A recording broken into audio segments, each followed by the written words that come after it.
À l'occasion du 10e anniversaire de massacre perpétré par les Allied Democratic Forces, ADF, la société civile dresse un bilan tragique. Plus de 17 000 civils tués depuis le 2 octobre 2014. Au début, les massacres étaient principalement concentrés sur le territoire de Beni, précisément dans les secteurs de Rwenzori, Beni-Mbau et dans une certaine mesure à Watalinga. Aujourd'hui, plusieurs autres régions sont touchées. En plus de Beni, les ADF tuent à Lubero, au Nord Kivu, Irumu et Mambasa à Ituri, et pour la première fois, un incident a été documenté à Bafouassende dans la province de la Chopo.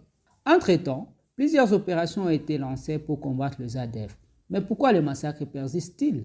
Bonjour, je suis Rigel Miviri, analyste des conflits armés à Ebuteli. Vous écoutez le 40e épisode de la saison 4 de Ponabiso, capsule audio de Bouteli et du groupe d'études sur le Congo GEC, centre de recherche indépendant basé à l'Université de New York. Chaque semaine, ce podcast vous offre notre point de vue sur une question d'actualité en RDC. Nous sommes le vendredi 11 octobre 2024. Le début du problème remonte aux années 90. Après la chute d'Idi Amin Dada en Ouganda, Mobutu avait alors accueilli des opposants au nouveau régime et certains éléments de l'armée déchue d'Amin, espérant les utiliser contre l'Ouganda qui menaçait son régime en alliance avec l'AFDL. À l'époque, le rebelle ougandais était plus une menace contre l'Ouganda où il commettait des attentats que pour la RDC où on n'enregistrait que des enlèvements. Certains d'entre eux ont ensuite profité d'une loi d'amnistie pour retourner en Ouganda en 2008. Mais d'autres sont restés en RDC et ont continué à mener des activités agricoles dans des zones reculées comme le parc de Virunga en territoire de Beni. En 2010, ils vont effectuer plusieurs enlèvements, pillages et incendies des maisons. Puis en 2013, ils vont tuer au moins 40 civils à Kamango. En réaction, l'armée va lancer les opérations Sokola 1 en janvier 2014. Malgré que ces opérations ont été lancées dans un contexte difficile, notamment avec l'assassinat du général Mamadou Ndala, celles-ci vont connaître des succès avec plusieurs bastions détruits et plusieurs combattants neutralisés. Toutefois, quelques mois après, il a été constaté relâchement après la mort du commandant, le général Bahuma Mbamba. Certains considéraient que les ADF étaient déjà vaincus. En octobre 2014, les ADF sont devenues virulentes avec des massacres réguliers et systématiques des civils.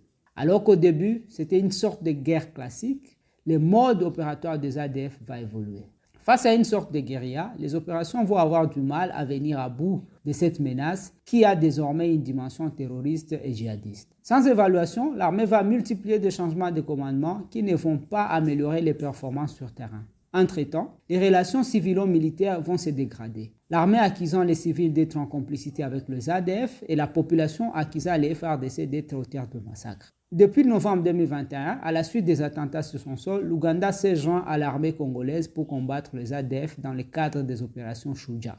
Celles-ci se poursuivent, mais les bombardements ougandais ne sont pas toujours accompagnés par des opérations de ratissage, ce qui favorise des glissements vers d'autres zones. Lubero, qui jusqu'à récemment était épargné, est devenu l'épicentre de ces massacres. La crise du M23 a aussi eu des conséquences sur la lutte contre les ADF. Alors que les ADF continueraient à recruter en Ouganda, Rwanda, Burundi, Tanzanie, Kenya et même au Mozambique, la coopération régionale est essentielle, surtout en matière de renseignement, mais la méfiance actuelle consécutive à la crise du M23 ne permet pas une coopération effective. En plus, les efforts gouvernementaux ont été concentrés sur la lutte contre le M23. Plusieurs positions ont été dégarnies à Beni pour envoyer les troupes sur le front contre le M23. Plusieurs acteurs poussent pour une approche globale qui mettrait un accent sur la protection des civils. En plus des opérations militaires adaptées à cette guerre asymétrique, il faudra améliorer les relations civilo-militaires, prendre en charge les populations affectées et surtout restaurer la présence de l'État par l'amélioration de la gouvernance locale. D'ici là, pour recevoir Ponabiso chaque vendredi sur votre téléphone, rejoignez notre fil WhatsApp en envoyant GEC ou Ebuteli au plus 243 894 110 542. À bientôt!